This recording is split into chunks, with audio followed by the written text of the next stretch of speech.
Okay,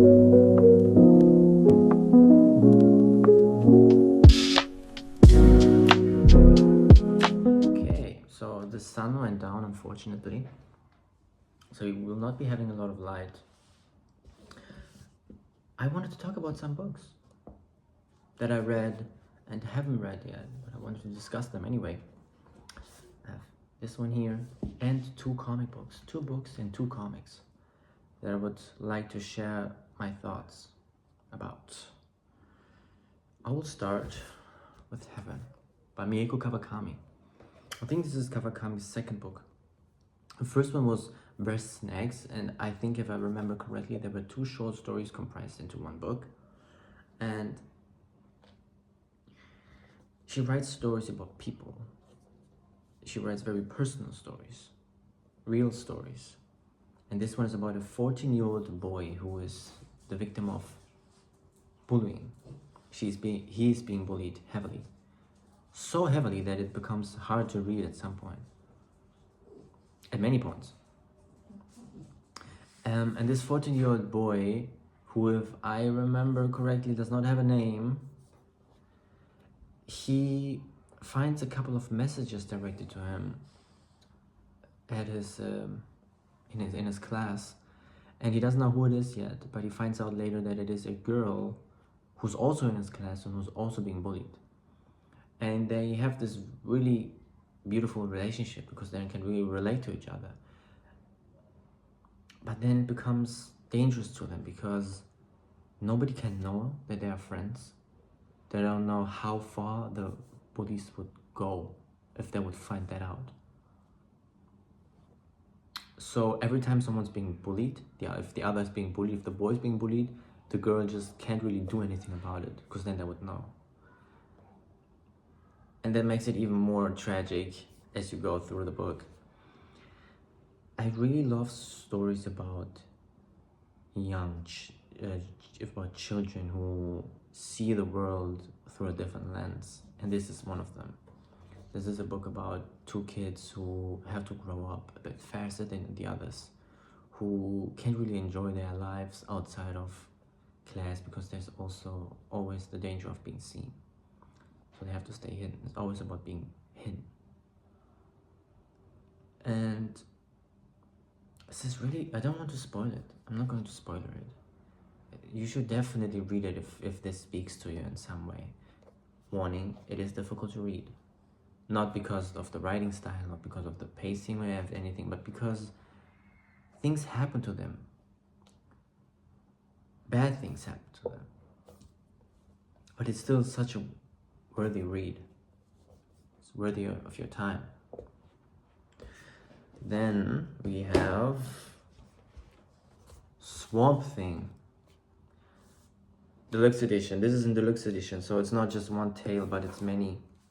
By Alan Moore, and who drew it? Stephen R. Bissett, and a couple of others. I think John Todleben also did the art. Man, I love Alan Moore. Alan Moore is such a poet in my eyes. And I mean, he wrote so many things. Like, I have V for Vendetta on my shelf as well. And a couple of other Alan Moore stories. I really love this guy. I mean, I will show you some of the art. It's just so classic. It's so old school. I love it. Look at this. Right? Beautiful art. Beautiful writing. Alan Moore is known to really talk about the world, the condition of the world and people and nature. And he puts these themes into stories that are so well told. They are not on the nose, but you know what's going on. You know what he's trying to convey. And in this story, it's about people and nature, humans and nature, how humans can destroy nature, how egotistical humans can be when it comes to nature and themselves.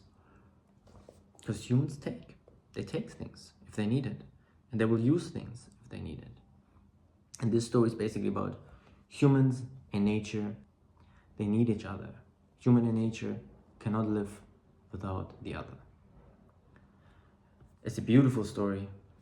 And it does not just talk about human nature, but it also talks about love, about the meaning of life. And it's a very kind of Frankenstein inspired tale, because you have this monster who then finds a woman and they fall in love. Also very worthy of your time. I think even if you don't really read many comics, you would enjoy this one. Then the last comic, because we still have Dune to talk about. Batman Arkham Asylum, a serious house on serious earth. Oh my god, this was so unique.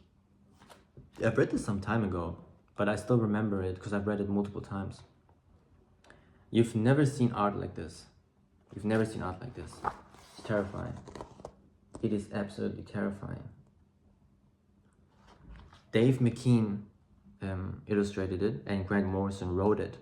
Grant Morrison is the almost opposite of Alan Moore in terms of he is bald and has no hair, and Alan Moore has a lot of hair and a long beard, and they don't like each other, and people kind of meme it because they write about the same things almost, and they have almost the same outlook on magic and how writing is magic.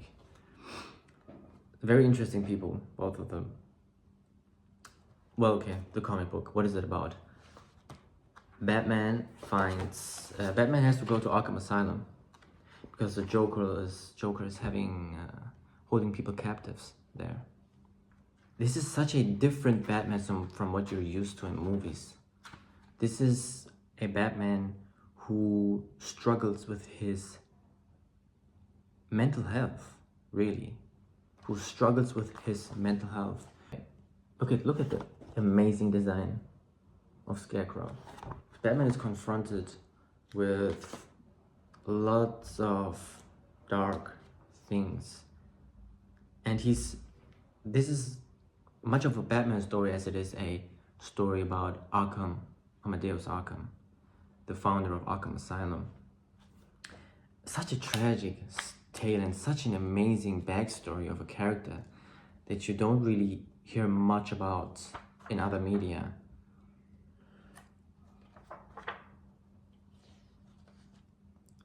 And this Joker here is absolutely terrifying and ruthless. When I think about it, this might be one of the best Jokers ever done in any media. And he torments Batman so much. And Batman almost loses it. He's almost losing his mind here.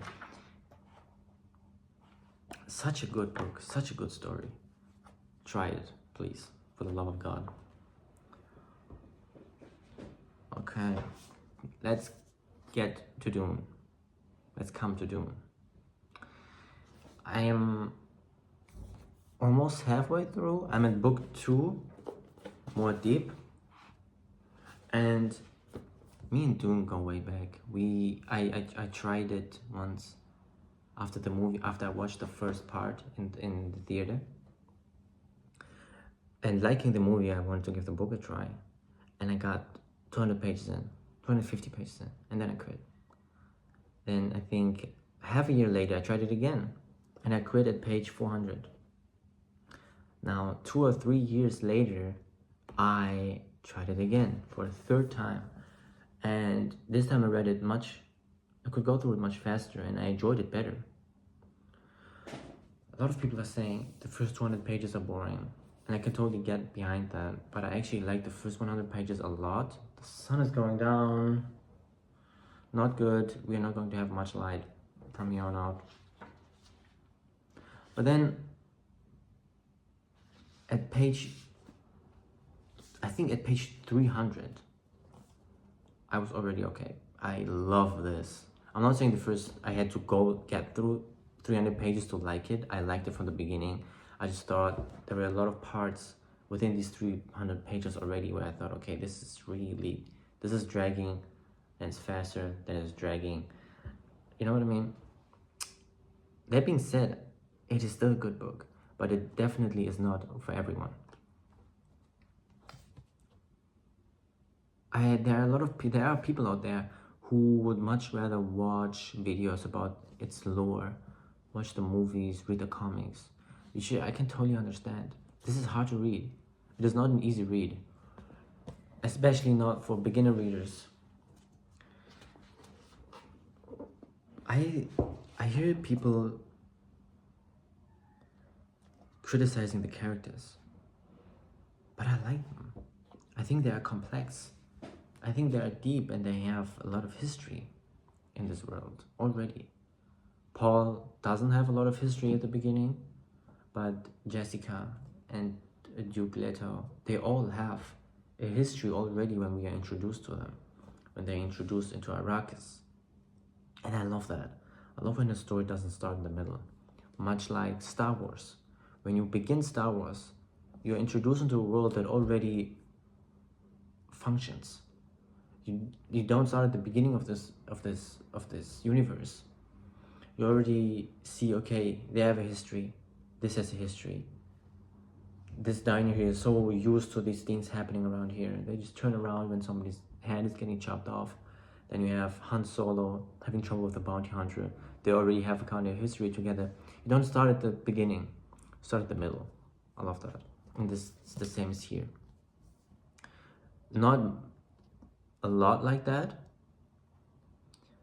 because Paul is a young guy who really starts at the beginning, and who is said to be the Kwisatz Haderach, the chosen one for Arrakis.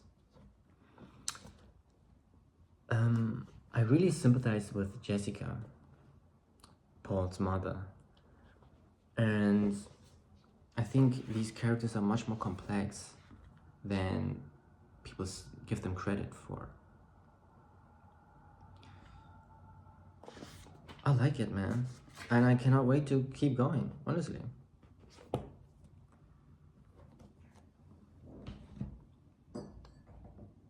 This is all I have to say. These were the books that I wanted to talk about. And I will keep reading Dune. And I'm also thinking about picking up Lord of the Rings. But I've bought so many new books and I just don't know where to start. I have Sherlock Holmes sitting there. A whole collection. I'll show you.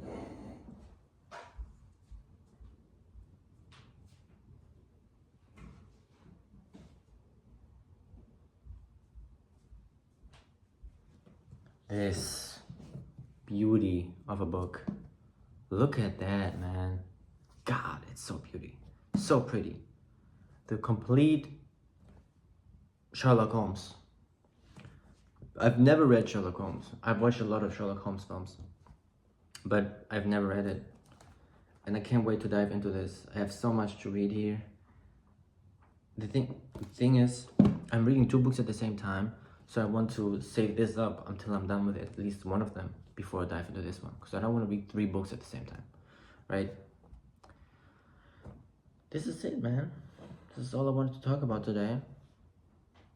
The sun is coming back, and the tea is in perfect condition.